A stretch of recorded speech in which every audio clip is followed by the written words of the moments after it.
जय भोले की मित्रों। आजकल मैं श्रावण मास में आप लोग को रोज शिव पुराण का कुछ अंश आप लोगों को सुनाती हूँ।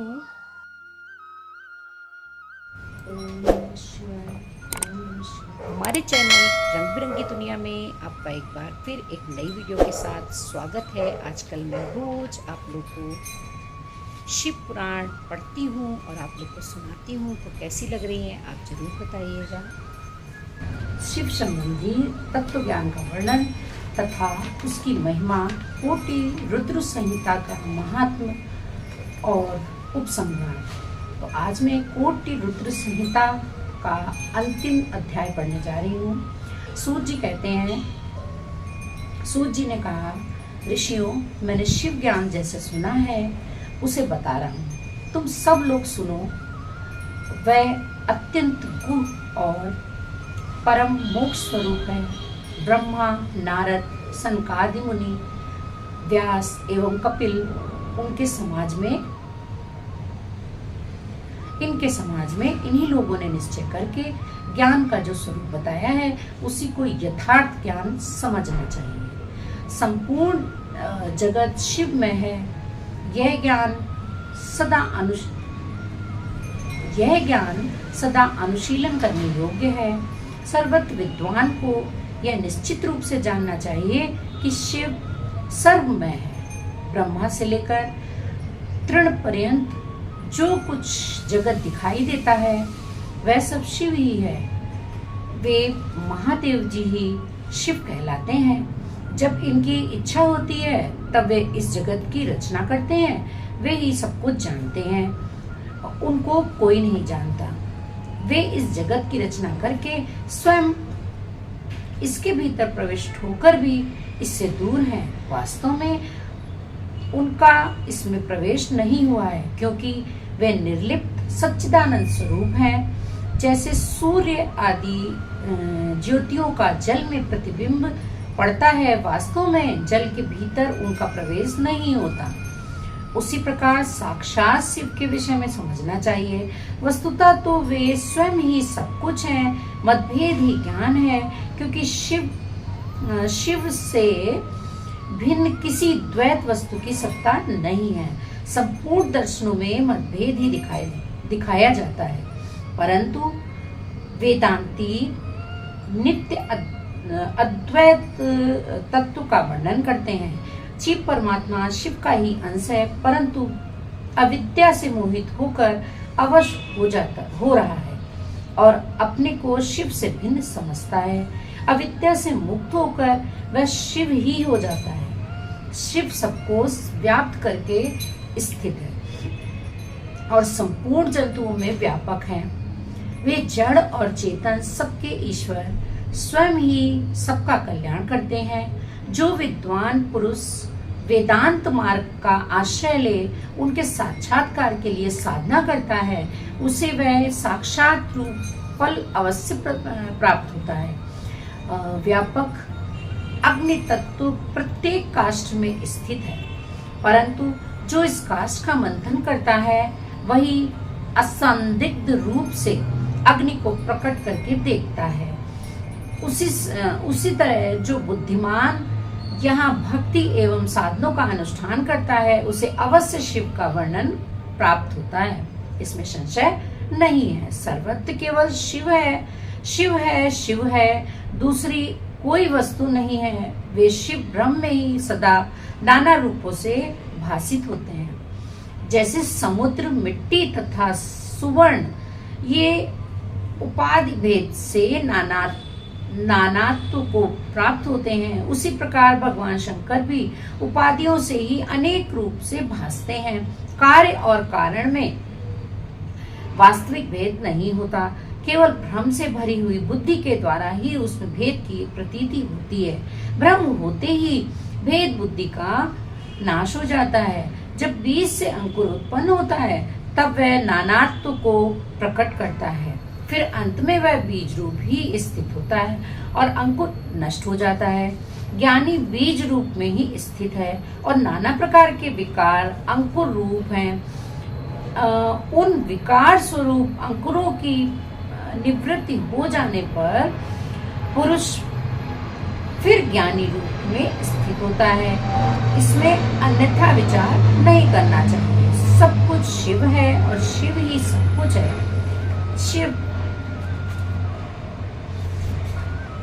शिव तथा संपूर्ण जगत में कोई भेद नहीं है। फिर क्यों कोई अनेकता देखता है और क्यों एकता ढूंढता है? वैसे एक ही सूर्य नामक ज्योति जल और उपाधियों में विशेष रूप से नाना प्रकार की दिखाई देती है, उसी प्रकार शिव भी है। जैसे आकाश सर्वत्र व्यापक होकर भी स्पर्श आदि बंधन में नहीं आता, उसी प्रकार व्यापक शिव भी कहीं नहीं बनते। अंधकार से युक्त होने के कारण शिव का अंश जीव कहलाता है। उस अंधकार अहंकार से मुक्त होने पर भी वह साक्षात शिव ही है। कर्मों के भोग में लिप्त होने के कारण जीव तुच्छ है और निर्लिप्त होने के कारण शिव महान है। जैसे एक ही सुवर्ण आदि चांदी आदि से मिल जाने पर कम कीमत का हो जाता है, उसी प्रकार अहंकार युक्त जीव अपना महत्व खो बैठता है। जैसे क्षार आदि से शुद्ध किया हुआ उत्तम सुवर्ण आदि पूर्ववत बहुमूल्य हो जाता है, उसी प्रकार संस्कार विशेष से शुद्ध होकर जीव भी शुद्ध हो जाता है। पहले सद्गुरु को पाकर भक्ति भाव से युक्त हो शिव बुद्धि से उनका पूजन और स्मरण आदि करें। गुरु में शिव बुद्धि करने से सारे पाप आदि मल शरीर से निकल जाते हैं। उस समय ज्ञान नष्ट हो जाता है और मनुष्य ज्ञानवान हो जाता है। उस अवस्था में अहंकार मुक्त निर्मल बुद्धि वाला जीव भगवान शंकर के प्रसाद से पुनः शिव रूप हो जाता है। जैसे दर्पण में अपना रूप दिखाई देता है, उसी तरह उसे सर्वत्र शंभु का साक्षात्कार होने लगता है। वही जीवन मुक्त कहलाता है। शरीर गिर जाने पर वह जीवन मुक्त ज्ञानी शिव में मिल जाता है। शरीर प्रारब्ध के अधीन है, जो उस देह के अभिमान से रहित है, उसे ज्ञानी माना गया है। जो शुभ वस्तु को पाकर हर्ष से खिल नहीं उठता, अशुभ को पाकर क्रोध या शोक नहीं करता तथा दुख सुख आदि सभी द्वंद्वों में समभाव रखता है, वह ज्ञानवान कहलाता है। आत्मचिंतन से तथा तत्वों के विवेक से ऐसा प्रयत्न करें कि शरीर से अपनी पृथकता बोध हो जाए।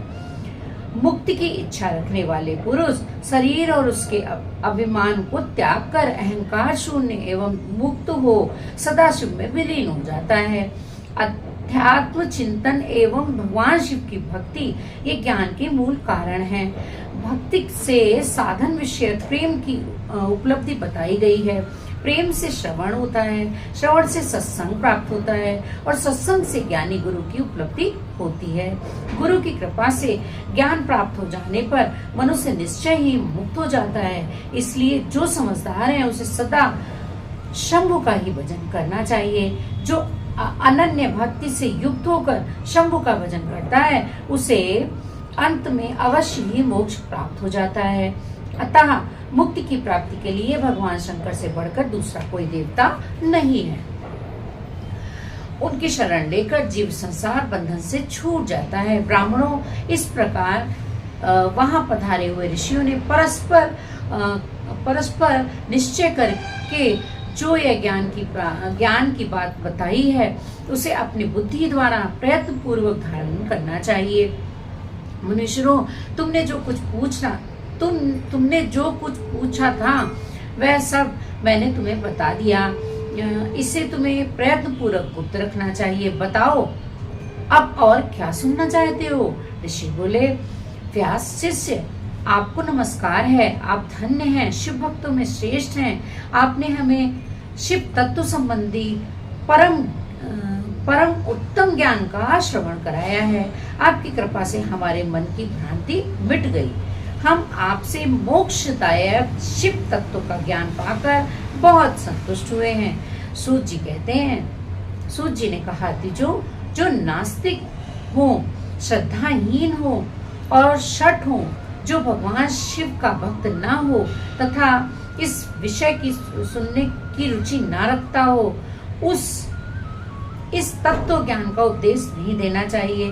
व्यास जी ने इतिहास, पुराणों, वेदों और शास्त्रों का बारंबार विचार करके इनका सार निकालकर मुझे उपदेश दिया है। इसका एक बार श्रवण करने मात्र से सारे पाप भस्म हो जाते हैं। अभक्त को भक्ति प्राप्त होती है और भक्ति की भक्ति बढ़ती है। दोबारा सुनने से उत्तम भक्ति प्राप्त होती है। तीसरी बार सुनने से मोक्ष प्राप्त होता है। अतः भोग और मोक्ष रूप फल की इच्छा रखने वाले लोगों को इसका बारंबार श्रवण करना चाहिए। उत्तम फल को पाने के उद्देश्य से इस पुराण की 5 आवृत्तियां करनी चाहिए। ऐसा करने पर मनुष्य उसे अवश्य पाता है, इसमें संदेह नहीं है, क्योंकि यह व्यास जी का वचन है। जिसने इस उत्तम पुराण को सुना है उससे कुछ भी दुर्लभ नहीं है। यह शिव विज्ञान भगवान शंकर को अत्यंत प्रिय है। यह भोग और मोक्ष देने वाला, शिव भक्ति को बढ़ाने वाला। इस प्रकार मैंने शिव पुराण की यह चौथी आनंदमयी तथा परम पुण्यमय संहिता कही है, जो कोटि रुद्र संहिता के नाम से विख्यात है।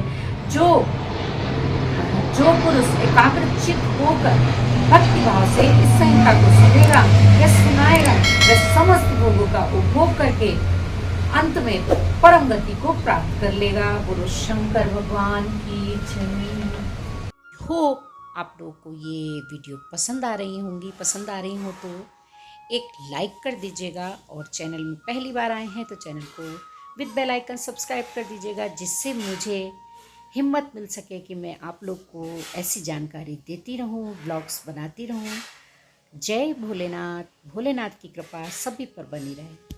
कोटि संहिता आज यहीं से समाप्त। वीडियो उमा संहिता का टॉपिक भगवान कृष्ण के तप से संतुष्ट हुए शिव और पार्वती का उन्हें अभीष्ट वर देना तथा शिव की महिमा बताना।